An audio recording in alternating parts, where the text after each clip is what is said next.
네,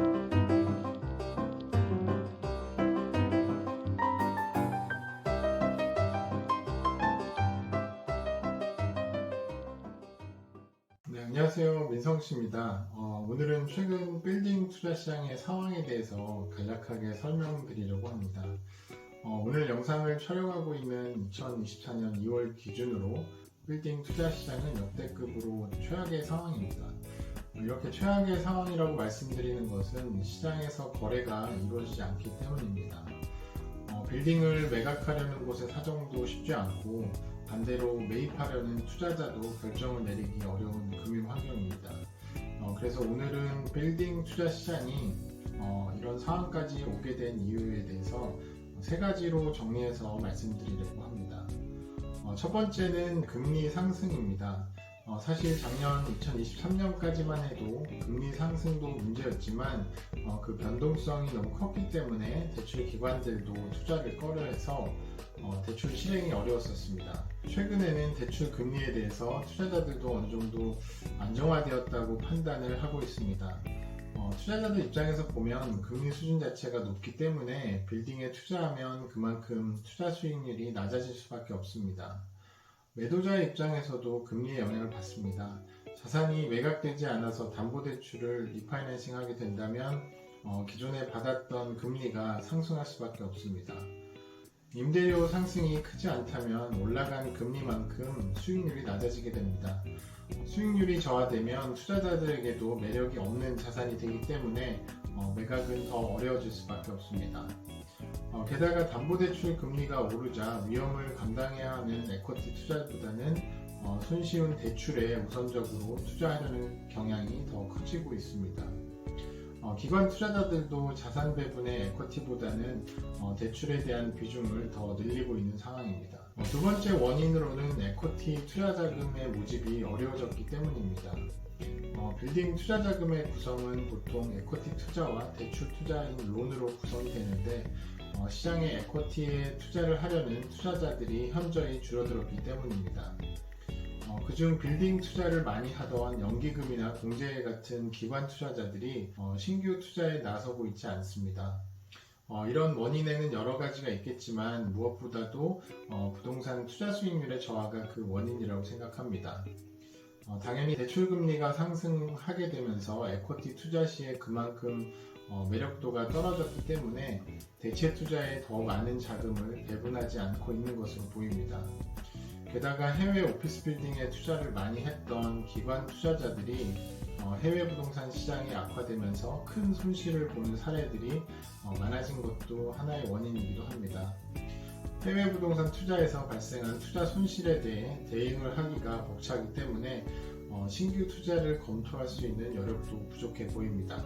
이런 자산 거래 시장의 막힘 현상은 기존 자산이 매각이 되면서 자금 순환이 재투자로 이루어져야 하는데 거래가 없다 보니 재투자도 쉽지 않은 상황입니다.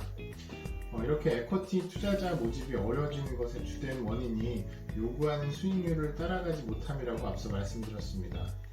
그래서 일반적인 투자 형태로는 투자자 모집과 수익률을 맞추지 못하기 때문에 결국 자금의 구조화를 통해서 보통주와 우선주로 에쿼티를 분리해서 투자자를 모집하는 게 최근의 일반적인 방식이 되었습니다.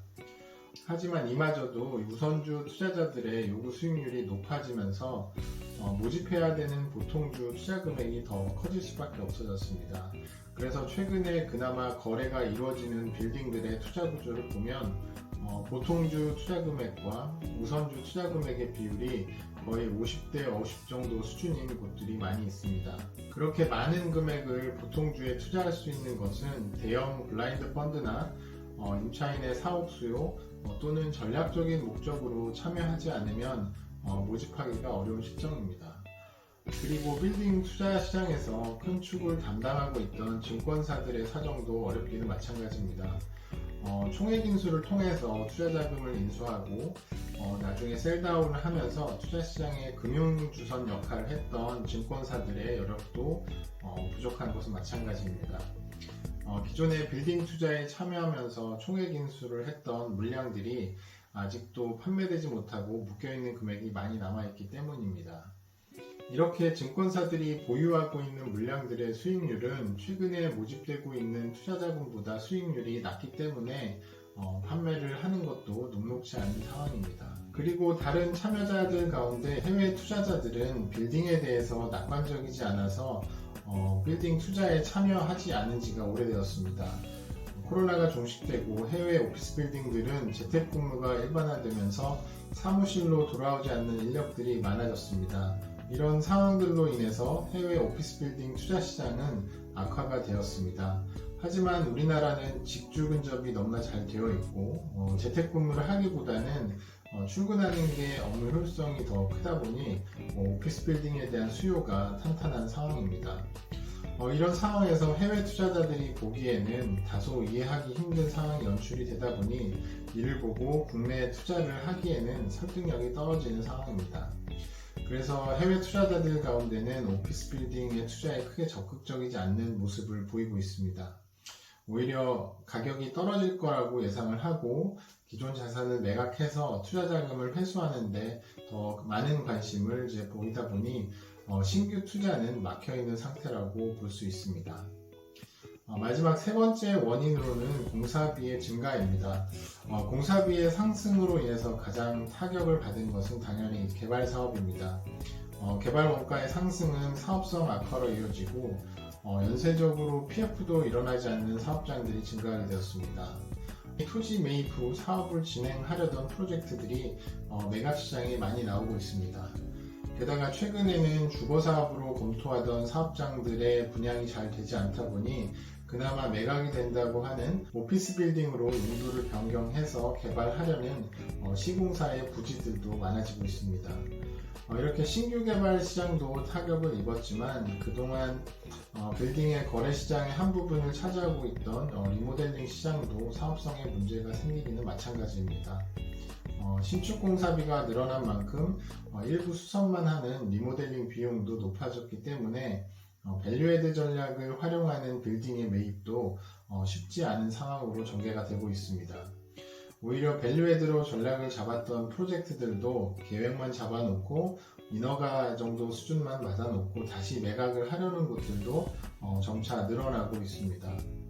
결국 지금 이 빌딩 시장은 파는 사람도 사는 사람도 선뜻 의사결정을 하기가 어려운 시기입니다. 시장은 수요와 공급에 의한 사이클로 인해 돌아가야 하는데 움직임이 없이 얼어있는 상황이 당분간 이어질 것으로 보입니다. 앞으로 상업용 부동산 시장이 신규 투자 자금이 투여되지 않는다면 개발 사업이 가장 먼저 영향을 받을 것입니다. 기존 사업 계획에서 예상했던 비용들이 점차 증가하고 매수 수요는 부족하기 때문에 투자 자금의 회수가 이루어지지 않을 것이기 때문입니다. 그러면서 시간이 지나면 지날수록 하나둘씩 EOD나 디폴트가 일어나는 상황들이 생길 것입니다. 앞으로의 시장 전망을 봤을 때 투자 원가에 대한 접근을 보면 더욱 답답해지는 상황입니다. 부동산 투자 시장에서 영향을 미치는 세 가지 요소가 이자율, 공사비, 토지대가 있습니다. 최근에는 변동성이 컸던 담보대출 이자율이 어느 정도 안정화를 찾아가고 있습니다. 하지만 2, 3년 전처럼 저금리로 인해서 3%대의 낮은 금리를 기대하기가 어렵습니다. 아마도 가장 긍정적인 시나리오라고 해도 4% 수준대라고 보여집니다. 다음은 공사비인데 공사비의 경우는 한번 오르면 공사비는 금리처럼 다시 내려가기 어려운 게 현실입니다. 물가 상승 추세와 중대재해 처벌법 등 관련 법규가 강화되면서 공사비의 상승과 공기 연장이 불가피해졌습니다. 결국 공사비는 오를 일만 남아있지 내려갈 요인이 아주 적은 편이라고 생각을 합니다. 그리고 토지 가격의 경우에는 부동산의 특성상 하방 경직성이 강하기 때문에 적어도 떨어지지 않을 것으로 보입니다. 그러면 이런 세 가지 요소들을 고려했을 때 당분간 개발 사업을 하는 것이 정말 쉽지 않을 것이라는 것을 여러분도 예상해 볼 수가 있습니다. 이런 경직된 빌딩 투자 시장의 거래가 해소되려면 기존 실물 자산의 가격이 올라 신축 비용과 어느 정도 근사치에 다가가는 시기가 되어야 되지 않을까 생각을 합니다. 금리 변동과 공사비 변동이 너무 급격하게 일어났기 때문에 투자자들도 이에 적응하는 데 필요한 심리적인 적응 기간이 필요해 보입니다. 지금은 투자 의사결정을 하기가 어렵겠지만 시간이 지나면 신축하는 부동산의 원가도 비싸다고 느껴지지 않을 시기가 올 것이기 때문입니다. 급격하게 물가가 올랐을 때 적응하는 소비자들의 심리와 비슷하다고 생각이 됩니다. 짜장면 값이 계속 오르지만 가격에 적응하면 사먹는 것처럼 부동산이란 요소는 필수제이기 때문에 그렇게 계단식으로 적응해 나가면서 이 변동성에 적응해 나가지 않을까 생각을 해봅니다. 사람들이 적응하는 기간이 얼마나 단축되느냐가 부동산 시장이 회복되는 시기가 될 것이기에 예측을 하는 것은 쉽지는 않겠지만 장기적으로는 다시 회복되리라고 생각이 됩니다. 오늘 이렇게 현재 빌딩 투자 시장이 움직이지 않는 이유 3가지에 대해서 알아봤습니다. 요약해서 말씀드리면 금리 인상과 투자 자금의 부족, 공사비의 급격한 상승으로 인해서 현재 빌딩 투자 시장이 어려움을 겪고 있는 것입니다. 오늘 이렇게 빌딩 투자 시장에 대해서 말씀드렸는데 다음 영상에서 더 유용한 컨텐츠를 준비해서 찾아뵙도록 하겠습니다. 감사합니다.